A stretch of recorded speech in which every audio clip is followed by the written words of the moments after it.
Welcome to the channel people teacher. आज हम 16 weeks internship file में नेक्स्ट फाइल को कवर करेंगे और ये हमारी लास्ट फाइल होगी। तो इसके लिए आप फ्रंट पेज कैसे प्रिपेयर करेंगे, उसमें आप सबसे पहले टॉप पर लिखेंगे स्कूल नेम। तो जिस भी स्कूल में आप पढ़ रहे होंगे वहाँ के स्कूल का नाम लिखेंगे इसमें, और इसके बाद सेशन आप मेंशन कर देंगे। और उसके साथ साथ आप मिड में लिखेंगे यहाँ पे रिपोर्ट राइटिंग की फ़ाइल है ये आपकी, और लास्ट में आप लिखेंगे इसमें submitted to and submitted bye.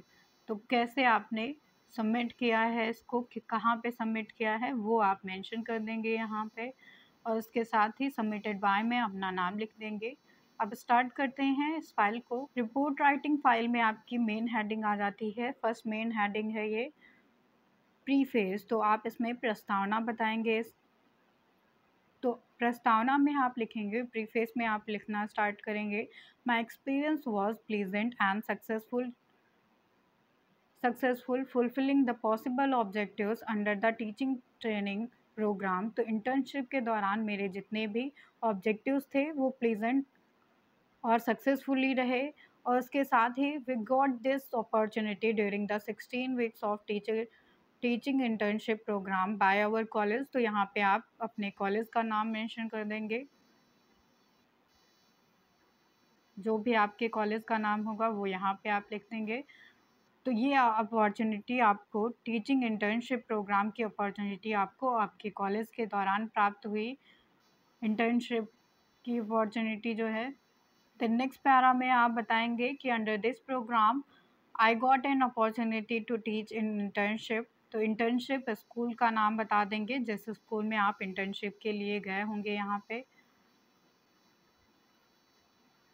यहाँ पे आप उस स्कूल का नाम लिखेंगे जहाँ पे आपने इंटर्नशिप की होगी। तो आपको ये अपॉर्चुनिटी आपके कॉलेज के थ्रू प्राप्त हुई थी, बीएड प्रोग्राम के थ्रू। देन आप बताएंगे कि आप किस जो है स्कूल में इंटर्नशिप के लिए गए हैं। This school is recognised from nursery to intermediate. तो आप बताते जाएंगे कि ये जो स्कूल था वो नर्सरी से इंटरमीडिएट तक था, और इसके साथ साथ आपको किस क्लास में टीच करने को लिए मिला था, टीच किया है आपने, वो आप जो है क्लास मेंशन कर देंगे इस स्कूल की। Through which we got an opportunity to use and learn the teaching related knowledge acquired in our college in a practical way in the school. तो आप बताएंगे कि इस अपॉर्चुनिटी के थ्रू हमने जितना भी सीखा था या जितना भी हमारा ज्ञान था वो हमने रियल लाइफ सिचुएशन में प्रैक्टिकल वे में स्कूल में लगा दिया था, और आप जो है सक्सेसफुली टीचिंग कर रहे थे वहाँ पे। As a result of which I got success in removing the weaknesses and problems faced in teaching process। तो इसका रिज़ल्ट ये मिला आपको कि आप सक्सेसफुल रहे हर एक प्रॉब्लम को या वीकनेस को रिकॉग्नाइज करने के लिए, और उसके साथ ही उसे रिमूव किया आपने हर एक प्रॉब्लम को और वीकनेस को, और सक्सेसफुली आप जो है टीचिंग प्रोसेस को फेस कर पाए and got an opportunity to publish and spare my teaching related knowledge in the right direction. और साथ ही साथ आपको ये अपॉर्चुनिटी मिली थी कि आप अपने टीचिंग नॉलेज को एक राइट डायरेक्शन में पब्लिश कर सकें, और उसके साथ साथ ही बच्चों तक नॉलेज पहुंचा सकें। द नेक्स्ट पैरा में आप लिखेंगे अंडर द लीडरशिप ऑफ। तो यहाँ पे आप अपने कॉलेज का नेम मेंशन करेंगे कि किस कॉलेज के लीडरशिप में आपने ये प्रोग्राम किया। तो ये आपके कॉलेज का नाम हो जाएगा, और इस कॉलेज के अंदर में आपने इंटर्नशिप वर्क को कंप्लीट किया। द नेक्स्ट हेडिंग आपकी आएगी स्कूल प्रीमाइसेस के बारे में। तो आप इसमें बताएंगे स्कूल प्रीमाइसेस के बारे में। I reached my educational institute. Educational institute में आप इंटर्नशिप स्कूल का नाम लिखेंगे यहाँ पे, और जब इंटर्नशिप स्कूल का आप यहाँ पे नाम मेंशन करेंगे तो आपको ये लिखने की ज़रूरत नहीं है। फिर आप स्टार्ट करेंगे फॉर से, तो आप अपने स्कूल का नाम मेंशन कर देंगे यहाँ पे। बस उसके बाद आप लिखेंगे that's school for the first time. तो आपने इस स्कूल में विज़िट किया पहली बार। At that time very serious and excited and in my mind again and again a store house of the question was thriving तो इस टाइम पे आपके माइंड में बहुत सारे क्वेश्चंस उठ रहे थे, आप बहुत सीरियस थे और साथ ही साथ आप एक्साइटेड भी थे अपने इंटर्नशिप के लिए। देन आप स्कूल प्रेमाइसेस में फिर बताएंगे कि स्कूल बिल्डिंग कैसी थी। तो स्कूल जो है 2 स्टोरीड की बनी बिल्डिंग थी यहाँ पे। इनर ग्राउंड भी था उसके साथ, बाउंड्री वॉल के साथ में। और उसके बाद ये स्कूल जो है वो नर्सरी से लेकर इंटरमीडिएट तक की एजुकेशन को प्रोवाइड करता था दोनों फ्लोर्स पर। I was assigned classes in the school from class 6 to 8। तो आपने किस क्लास में जो है टीचिंग की है वो आप मेंशन करेंगे यहाँ पे। And in class 10 for the teaching work of science subject. तो आप किस किस क्लास में कौन से सब्जेक्ट के लिए असाइन हुए थे ये आप यहाँ पे बता देंगे। The construction of the building has been made keeping in the view all the prescribed standard. तो यहाँ पे आप स्कूल बिल्डिंग के बारे में बताएंगे। The construction of all the major rooms in the building like. तो कौन कौन से रूम्स थे, मेजर रूम्स थे इस बिल्डिंग में, जैसे कि प्रिंसिपल रूम या स्कूल ऑफिस, मीटिंग रूम कैसा था, टीचर्स रूम कैसा था, स्टाफ रूम जो होता है। तो ये सारी चीज़ों के बारे में आप बताएंगे कि वो एक्सीलेंट थी और प्रॉपर प्लेस पे थी, एडुकेट बनी हुई थी। Apart from this construction of the toilet water system, internal sport ground, cycle stand etc has been done completely at the right place। तो आप इसके साथ साथ ही फैसिलिटीज़ के भी बारे में बताएंगे कि टॉयलेट फैसिलिटी कैसी थी, वाटर फैसिलिटी कैसी थी, इंटरनल स्पोर्ट ग्राउंड कैसा था या साइकिल स्टैंड कैसा था वहाँ का। तो ये सारी चीज़ भी आप बताएंगे कि वो राइट डायरेक्शन में और राइट प्लेस पे थी या नहीं। तो ये सारी चीज़ आप बताएंगे। इसके बाद आप मेंशन करेंगे कि बाउंड्री वॉल के पास में कोई फ्लावर या फिर बगीचा था या नहीं, गार्डन था या नहीं स्कूल में आपके, जो उस जो है स्कूल को और ज़्यादा सुंदर बनाता था, अट्रैक्टिव बनाता था। देन आप नेक्स्ट हेडिंग लिखेंगे माय एक्सपीरियंस। तो आपका एक्सपीरियंस कैसा रहा इंटर्नशिप के दौरान उस स्कूल में, ये आप यहाँ पे मेंशन करेंगे। तो आप बताते जाएंगे कि फर्स्ट डे टीचिंग से लेकर लास्ट तक मेरा जो एक्सपीरियंस था वो अनफॉरगेटेबल था। और इसके साथ साथ आपने बहुत सारे एक्सपीरियंस किए वहाँ पे, बहुत सारी चीज़ें सीखी वहाँ से। This is my first experience when I used the students. तो ये आपका पहला एक्सपीरियंस था जब आप स्कूल वर्किंग सिस्टम में थे, टीचिंग सिस्टम में थे और प्रैक्टिकल मैनर में टीचिंग कर रहे थे। फिर आप बताएंगे कि आप जो है स्कूल में कितने बजे गए थे और क्या टाइमिंग थी यहाँ वहाँ पे मॉर्निंग असेंबली के लिए। मॉर्निंग असेंबली में स्टूडेंट्स, टीचर, प्रिंसिपल सब लोग अटेम्प्ट करते थे मॉर्निंग असेंबली को। और मॉर्निंग असेंबली के लिए स्टूडेंट्स जो है एक क्यू में रहते थे और उनके क्लास टीचर उनके सामने खड़े रहते थे, प्रॉपर्ली अरेंज की जाती थी मॉर्निंग असेंबली। और इसके साथ ही प्रेयर कराई जाती थी ऑर्गेनाइज़र या कंडक्टर के द्वारा। This first opportunity to organize the school prayer meeting during my training, I learned very well how the prayer meeting is conducted in the school।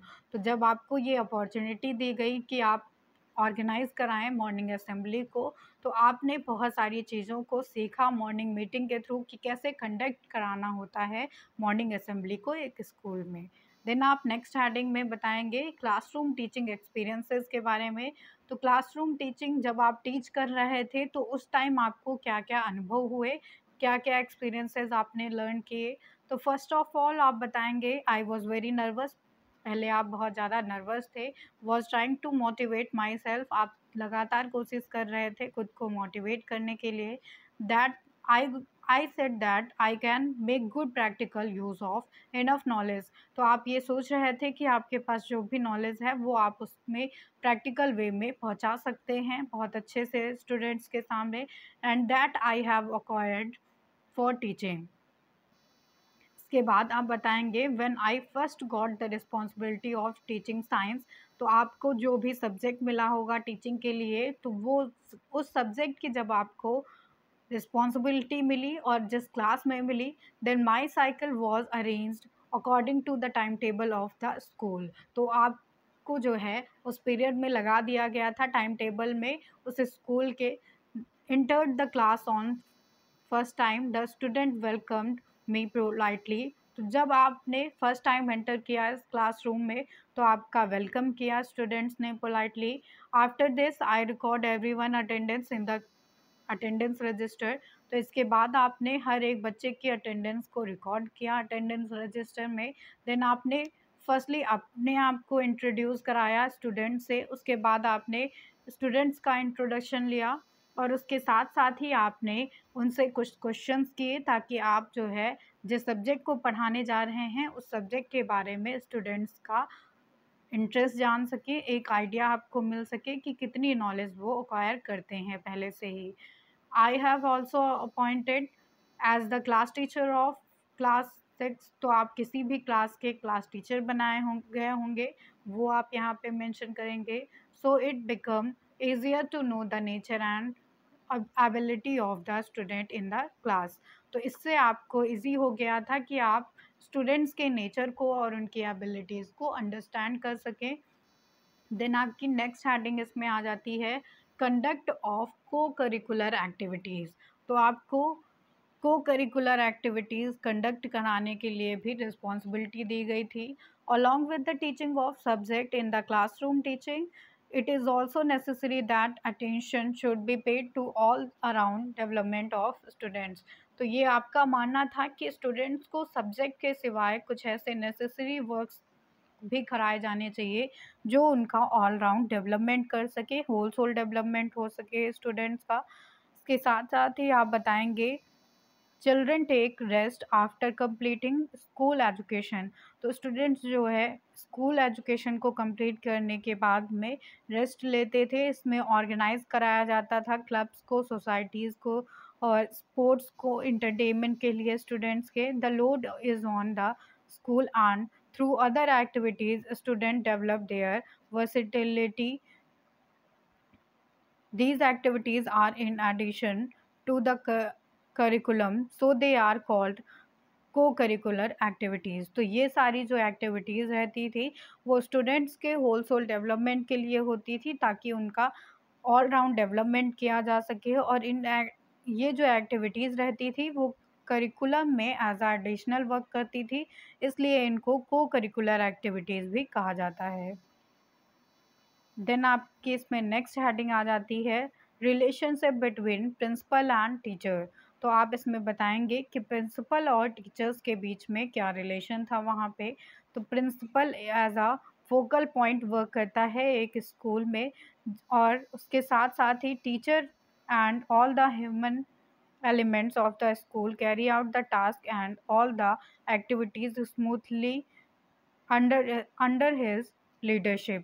तो प्रिंसिपल के ही लीडरशिप में हर एक वर्क ऑर्गेनाइज कराया जाता है एक स्कूल में। जितने भी ह्यूमन एलिमेंट्स होते हैं या टीचर वर्क होते हैं वो सारे जो है प्रिंसिपल की ही लीडरशिप में कराए जाते हैं। I got to see the practical knowledge of this during my training. तो आपने इसके बारे में प्रैक्टिकल नॉलेज अडॉप्ट की ट्रेनिंग के थ्रू में। In the school also the principal had the work related to the school। तो प्रिंसिपल के पास स्कूल से रिलेटेड कई सारे वर्क्स होते हैं जिसमें वो ऑनेस्टली और कंसाइटियसनेस के साथ में वर्क करता है। Principal has also the qualities of skilled headmaster. Principal जो एक स्कूल के होते हैं वो प्रॉपरली क्वालिफाइड रहते हैं, हाई क्वालिफिकेशन रहती है उनकी। He gets along well with the teachers, sympathetic and inspirational and with the influential personality। तो उनकी पर्सनालिटी जो रहती है वो इन्फ्लुएंशियल रहती है और उसके साथ ही इंस्पिरेशनल रहती है। The principal distribute the subject according to the qualified nature of the teachers and according to them.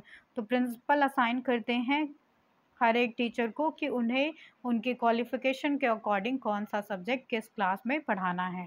Relationship between the teachers and students to fulfill by objectives during internship।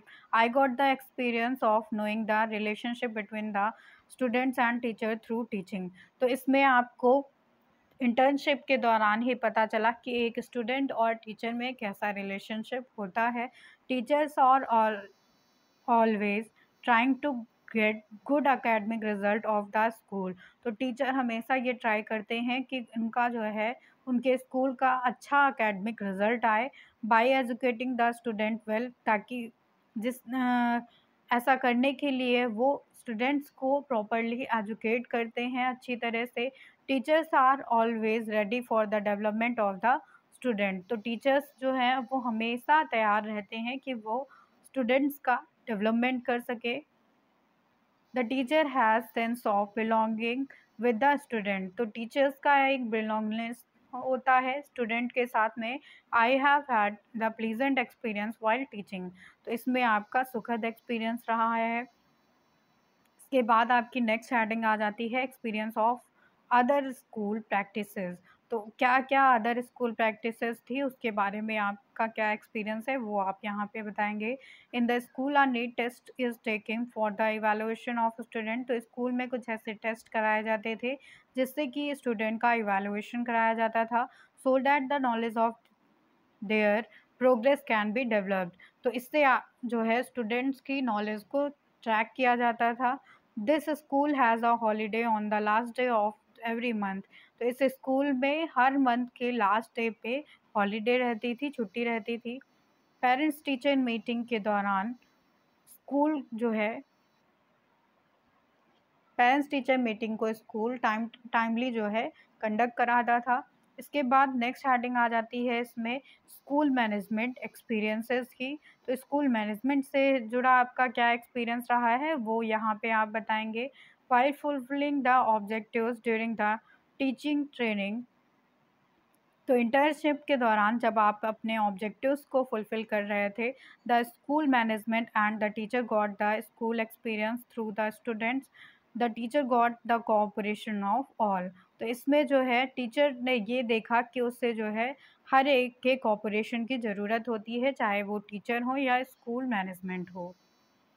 In school management, school routine, work of discipline office, school level, school relationship, income expenditure, system of examination, curricula, or conduct of co-curricular activities, etc. Gained experience which is directly or indirectly related to the education process। तो ये सारे ही school management के अंदर आते हैं और ये directly और इनडायरेक्टली एजुकेशन के प्रोसेस से कनेक्ट हैं। School management is the mean of achieving a certain objective. School management का मतलब है कि हम अपने सर्टेन ऑब्जेक्टिव्स को अचीव कर सकते हैं स्कूल मैनेजमेंट के द्वारा।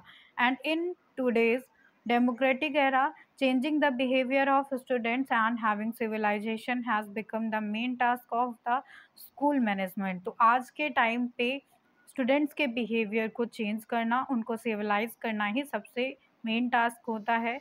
For the all round development of a student it is necessary to have meaningful school management।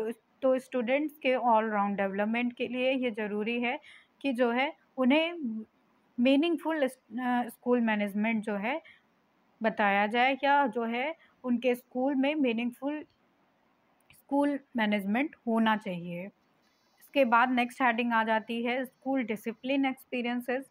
तो स्कूल डिसिप्लिन से रिलेटेड आपका क्या एक्सपीरियंस था वो आप यहाँ पे बताएंगे। तो डिसिप्लिन होना एक स्कूल में बहुत ज़रूरी होता है, तभी स्कूल सक्सेस हो सकता है।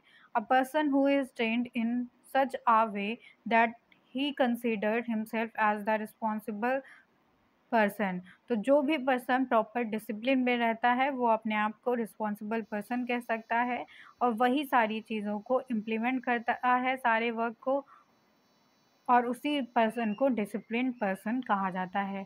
डिसिप्लिन का मतलब हो जाता है कि ये एक मीन्स की तरह कार्य करता है। Controlling your impulses and powers, controlling them regularly and bringing efficiency and economy in its place. तो डिसिप्लिन के द्वारा ही कंट्रोल किया जाता है स्कूल की एक्टिविटीज़ को, और ताकि स्कूल जो है वो अच्छे से रन करता रहे। My school experience is as follows. तो आप इसमें अपने स्कूल एक्सपीरियंस को डिस्क्लोज़ करेंगे। The developed present school system is education system is not effective in making the life of student practical. तो आज के टाइम पे जो एजुकेशन सिस्टम है हमारा, वो ज़्यादा इफ़ेक्टिव नहीं है कि हम स्टूडेंट्स की लाइफ को प्रैक्टिकली बना सके। It leads the student toward indiscipline, ये जो है स्टूडेंट को इनडिसिप्लिन की ओर ले जाता है। And this is the reason for the faulty education system, और यही रीज़न है जो हमारे यहाँ फॉल्टी एजुकेशन सिस्टम है। The lack of qualified and ideal teachers in the school and education department should be removed. तो जो टीचर्स प्रॉपरली आइडल नहीं है या फिर अनक्वालिफाइड है, उन्हें हमें निकाल देना चाहिए एजुकेशन सिस्टम से या स्कूल से। Lack of discipline among student due to the practice of coeducation has appeared. The next आ जाता है इसमें, the teacher should have full authority on his subject. तो टीचर को पूरी तरह से अथॉरिटी होनी चाहिए अपने सब्जेक्ट पर। Student should inculcate the habit of reading biographies of people of high character. तो स्टूडेंट्स को जीवनी पढ़नी चाहिए जो उच्च व्यक्ति हैं उनके बारे में, जो महान व्यक्ति हैं उनकी, ताकि वो उनके लाइफ से कुछ ना कुछ सीख सके। इसके बाद नेक्स्ट आ जाता है कि children should be given clear instruction. Childrens को क्लियर इंस्ट्रक्शन प्रोवाइड कराने चाहिए और रूल्स की इंफॉर्मेशन उन्हें प्रॉपरली देनी चाहिए। द नेक्स्ट और लास्ट आ जाता है इसमें कि giving reward has a good effect on the discipline, it should be done collectively. तो रिवॉर्ड्स देना एक इफ़ेक्टिव डिसिप्लिन को मेंटेन करता है, मोटिवेट करता है, और ये कार्य जो है कलेक्टिवली कराना चाहिए। So thank you everyone. ये आपकी फ़ाइल यहीं पे कंप्लीट होती है रिपोर्ट राइटिंग की, जो इंटर्नशिप की लास्ट फाइल थी आपकी।